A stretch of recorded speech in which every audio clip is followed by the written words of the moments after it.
Marħba l-programm Eid l-Istorja tal-Mia Story, programm tal-Aġenzija Nazzjonali tal-Litterizmu. Dan il-programm ġi imniedi fl-2017 blan li saħħaħ il-ħiliet tat-taħdid u s-smieħ tal-istudenti. Waqt dan il-programm se nużaw l-istejjer bħala għodda sabiex insaħħu l-lingwa u l-immaġinazzjoni. Għall-ewwel se nikkupjaw l-istejjer imbagħad nibdluhom u fl-aħħar nħolqu l-istejjer u nirrakkuntawhom bil-fom. Dan il-programm hu magħmul minn 10 sessjonijiet, waħda kull ġimgħa. Is-sessjoni tal-Malti tittella t-tnejn filwaqt li s-sessjoni tal-Ingliż tittella l-erba'. Dan is-sessjonijiet se jiġu mtella fuq il-paġna tal-Facebook Eid l-Istorja tal-Mia Story biex ikunu aċċessibbli għall-edukaturi kif ukoll għall-familji. Nispera li tieħdu gost u titgħallmu. Għallum għandna erba' attivitajiet fosthom rakkont. L-ewwel attività tissejjaħ insellimlek u permezz tagħha se narfu u nħaddmu l-lingwa u l-ġesti waqt introduzzjoni tagħna nfusna ma' ħaddieħor. Din l-attività isseħħ billi nqumu minn postna u nibdew nduru fil-klassi jew fil-post li qegħdin tużaw biex issir din is-sessjoni. Inti bħala student se tintaqa' ma' student ieħor u ssellimlu billi tgħidlu jiena ismek Anġel għandi pjaċir u huwa jwieġbek lura jien bismu, pereżempju Tony għandi pjaċir li sirt nafek ukoll. Fil-waqt li qegħdin tieħdu bidejn xulxin jew aħjar minħabba li mxija tagħtu l-xulxin il-minkeb tħarsu f'għajnejn xulxin u tkunu l-bogħod minn xulxin tul dirajkom. Issa waqt din l-attività nixtieqkom tarfu l-imġiba tagħkom waqt din l-introduzzjoni tagħkom infuskom ma' ħaddieħor. U jgħaddi l-ħin terġgħu tiġu lura f'postkom biex naqsmu ma' xulxin it-tagħlim ta' din l-attività. Mela, x'innotajtu waqt li kontu qegħdin tintroduċu lilkom infuskom? Kif ġibtu ruħkom? Kif ikkomunikajtu bil-fom kif ukoll b'ġisimkom? Naħseb li nnotajtu kemm hu importanti li l-vuċi tagħkom tkun kalma u assertiva sabiex dak li jkun jifhimkom sew biex intom tgħidulu kif ukoll innotajtu li tħarsu f'għajnejn xulxin biex dak li jkun turih li qed tagħti kasu. Kif ukoll kontu l-bogħod minn xulxin tul dirajkom la kontu l-bogħod minn xulxin tant li ma tinstemewx jew ma tarfux lilkom infuskom u laqqas ġo xulxin dak li jkun iħossu skomdu. U qegħdin tinnotaw kemm il-ħila tat-taħdid hija importanti daqs il-ħila tas-smigħ. Issa jmiss ngħaddu għat-tieni attività bl-isem ta' it-tombla tal-bnedmin. Mela permezz ta' din l-attività se nużaw il-ħiliet tat-taħdid u tas-smigħ biex nistaqsu u nwieġbu dwar tarif personali li nixtiequ naqsmu ma' ħaddieħor. It-tarif personali huwa dan li ġej mela kull student se jkollu din it-tombla tal-bnedmin kif ukoll lapes jew pinna biex jikteb. Mela, din l-attività li tieħu madwar 10 minuti issir hekk. Mela jiena bħala studenta ħanqum minn posti u ndur nfittex il-sħabi fil-klassi u immur fuq student jew studenta u nistaqsih jew nistaqsija inti tħobb taqra u jew u weġibni per eżempju le ma nħobbx naqra, nippreferi nara il-films. Mela f'dak il-każ isem l-istudent ma nniżlux fil-kaxxa iħobb jaqra għax m'għandux dak il-gost. Għalhekk nkompli ndur fil-klassi sakemm nintaqa' ma' student li jħobb jaqra. U waqt li nkun qed nistaqsih u huwa weġibni lura jista' jaqsam miegħi x'tip ta' kotba jħobb jaqra. Pereżempju, intqajt ma' Toni u Toni jgħidli iva jiena nħobb naqra il-kotba tal-waħx. U jiena wieġbu lura dak nibża naqrom għax nibża li noħlom ikraħ imma nħobb naqra kodba mimlijin avventura u bekk insiru nafu lil xulxin ukoll. Tajjeb, hawn iktar gosti irabbi annimal, iħobb jiekol il-pizza, jogħġbu l-istess kulur li jogħġob lilek, iħobb is-sajf, sife, lil xi ħadd matul din il-ġimgħa iħobb jilgħab il-futbol u għandu l-istess kulur ta' għajnejh bħal tiegħek. Tajjeb, kull darba li tintaqgħu ma' student li għandu il-ħil xi gost minnhom tiktbu ismu fil-kaxxa. Isem student irid jinkiteb darba biss sabiex bekk ikolkom ċans tistaqsu u twieġbu u ssiru tafu iktar li sħabkom tal-klassi. Tajjeb, u nfakkarkom li din l-attività mhijiex tellieqa ta' min jimla l-ewwel it-tombla. Lan edukattiv tagħha u li tħaddmu il-ħiliet tat-taħdid u tas-smigħ biex tistaqsu u twieġbu dwar xi tarif personali li tixtiequ taqsmu ma' ħadd ieħor. Tajjeb, nispera li tieħdu gost fil-waqt li tħaddmu il-ħiliet tat-taħdid u tas-smigħ b'mod edukat.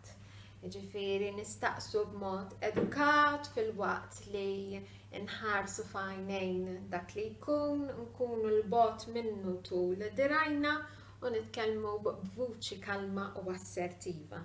Tajjeb, u nagħtu ċans li dak li jkun iweġibna lura u jaqsam magħna xi tarif personali. Tajjeb, qabel ma insellmu lil xulxin u ngħaddu għal studenti oħra.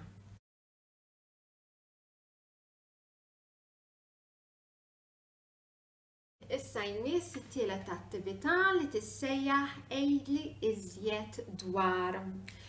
Mela permezz ta' din l-attività se nitħarġu kif niddeskrivu u nirrakkuntaw fid-dettall. Tajjeb, mela se nispjegalkom kif issir din l-attività li tieħu madwar kwarta.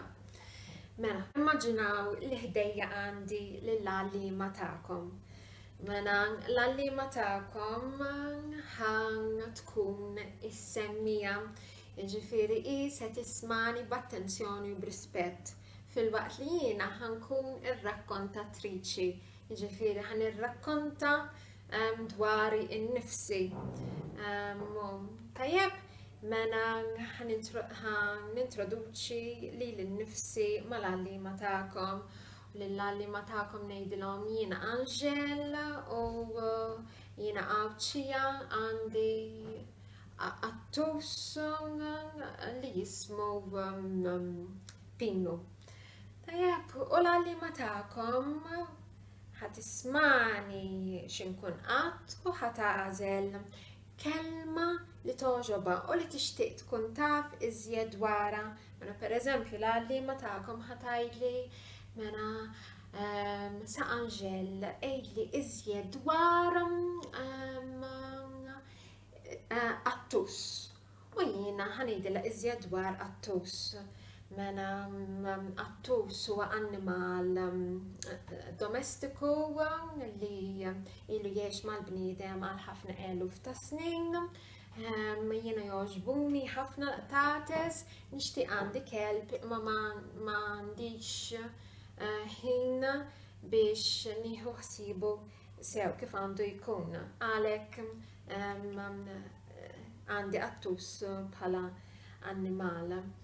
Tajjeb, u l-għallima tagħkom imissa tistaqsini, imissa tagħżel kelma li toġoba u tgħidli Angel ejdli iżjed dwar kelb. Għax kelb hija kelma fost il-kliem naqattila. U jiena ngħidilha kelb kelli kelb meta kelli 12 sena. Dan il-kelb kien mqareb ġmielu għax kien ħobb jisraq iżraben u jispiċċa igerrimhom. U l-għallima imissa terġa' tistaqsini Angel ejdli iżjed dwar żraben. U jiena wieġeb lura żraben. Jogħġbuni ħafna iż-żraben. Nippreferi nkun libsa żarbun komdu għax inħobb nimxi fit-tul u nibża li niżloq. Il-qis taż-żarbun tiegħi huwa qies 40 u beħsiebni l-ġimgħa d-dieħla immur nixtri żarbun. Okay?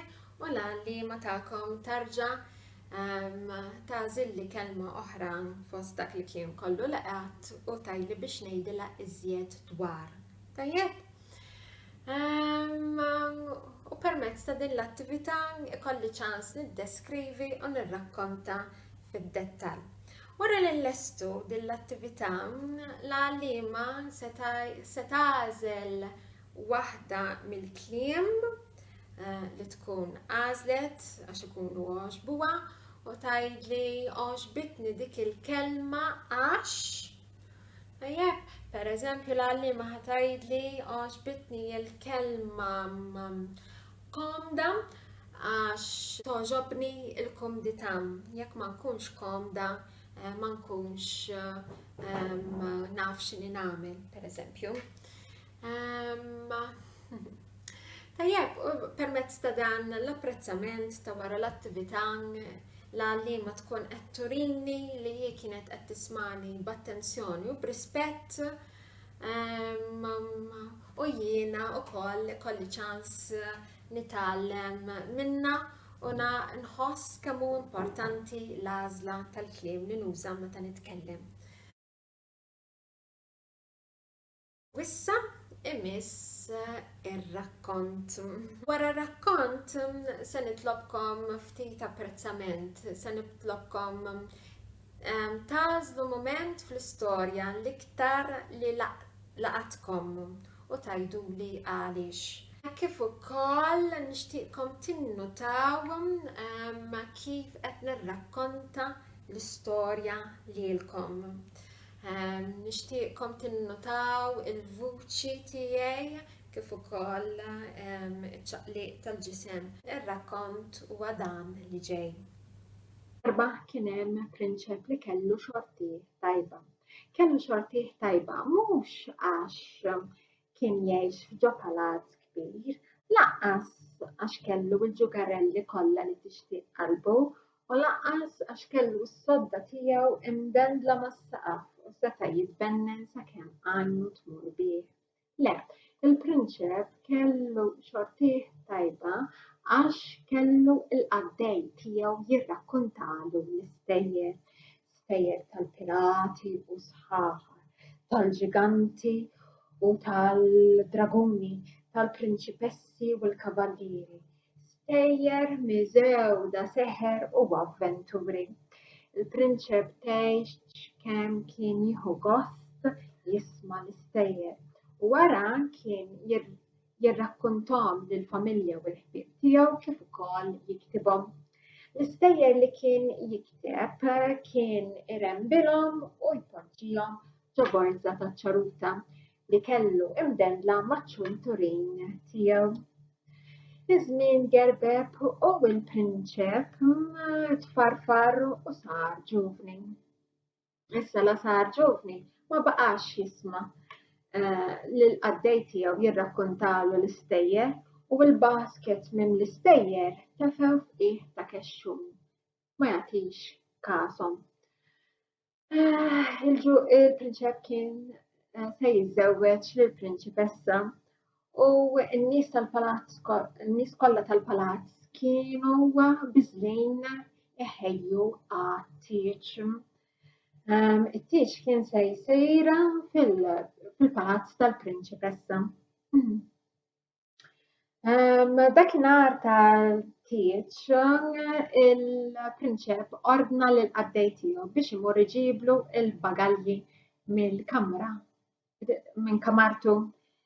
Il-qaddej tela fil-kamra tal-prinċep u hekk kif fetaħ il-bieb m'għamilx pass ieħor fil-kamra vojta għax baqa' msammar dak li sema'. Sema' erbgħet ilħna irrabjati. Ilħen minnhom qal Issa ħej il-prinċep tagħna m'għadux jagħti kasna, issa nurih jiena kemm qiegħed jagħmel ħażin simpattijielu ta' jiena għax jiena għandi l-ħila insir siġra tat-tut u t-tut tiegħi hu vvelenat u hekk kif jiekol waħda jispiċċa jmut fil-post. U leħen ieħor qal ħalli fidi jiena simpattijielu talli m'għadux jirrakkontani ħalli fidi jiena għandi l-ħila li nsir nixxija il-maġieri li dersa fija imma jiena vvelenat u mal-ewwel boqqa ilma il-prinċep daħalina. Leħen ieħor qal ħallu fidi jiena għandi l-ħila insir biċċa tal-ħadid iqwi u hekk kif il-prinċep jirfisni jixwi saqah u imut irqiq. Mena ma jagħtix każna jurina dlam.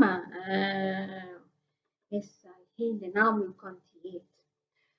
U leħen ieħor qal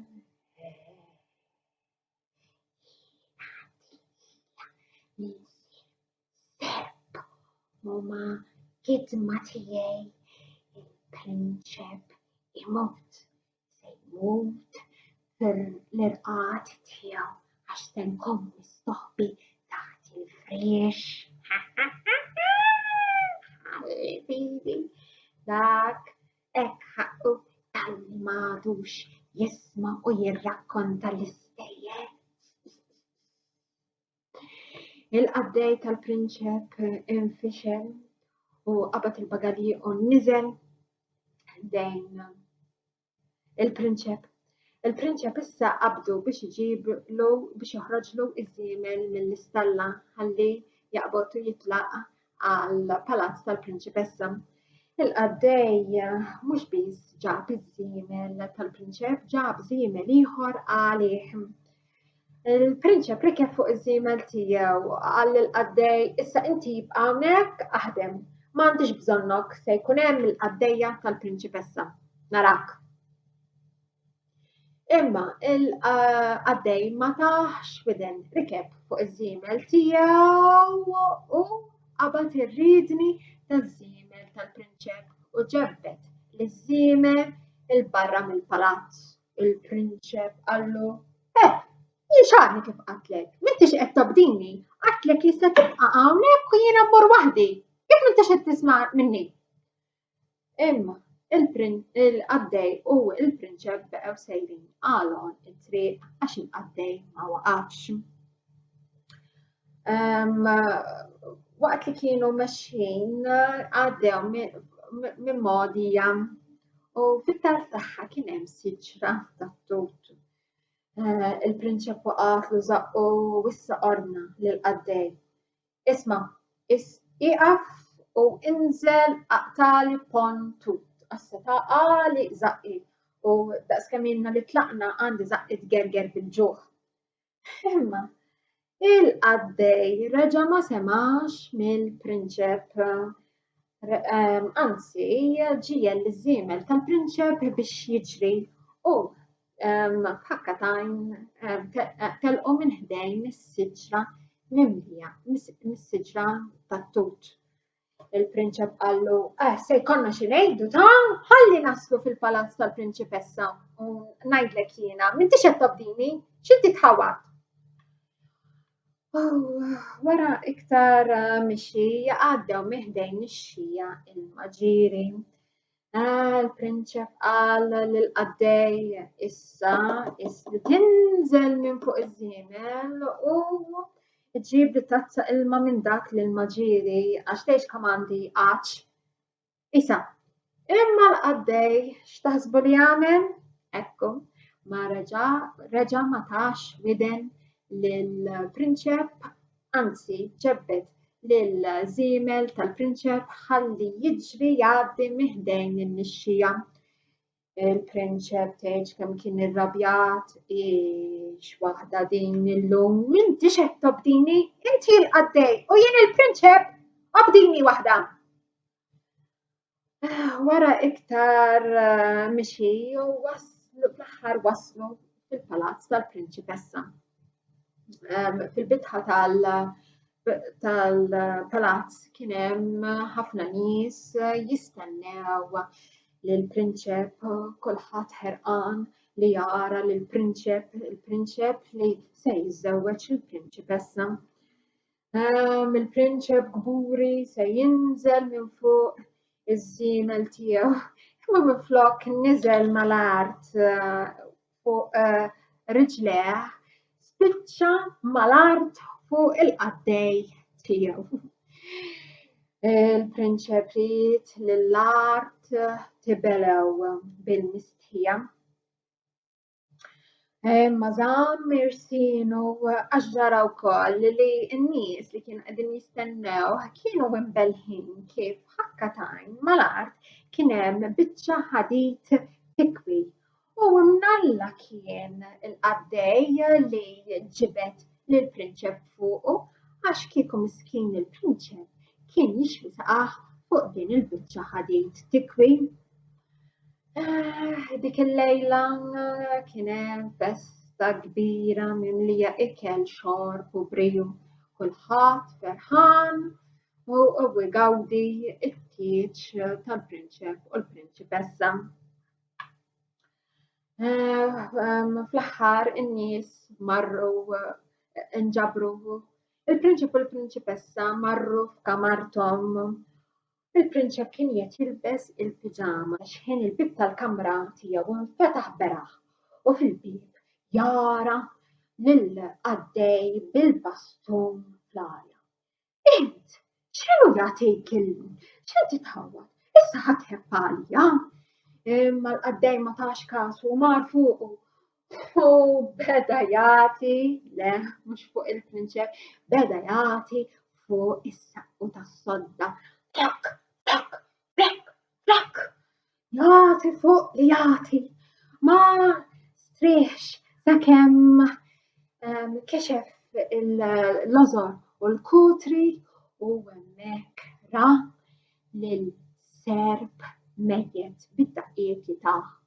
Il-prinċep u l-prinċipessa ġabu għajnejhom wara widnejhom għax ma bassrux li kien hemm serb fis-sodda tagħhom. U l-prinċep qallu nibqa' nagħfulek għomri kollu li qtilt dan is-serb li kien se joqtol lili u l-prinċipessa, imma għaddej għażiż tiegħi. kif kont taf li kien hemm seb fil-friġ tagħna. U l-qaddej irrakkonta storja lill-prinċep u l-prinċipessa. Irrakkontalhom kif dakinhar filgħodu hu jġib il-bagalji tal-prinċep minn kamartu. Fil-kamra vojta tiegħu jisma' erba' tilħna irrabjati. Il-ħna tal-istejjer ġol-borża fih ta' kexxhom.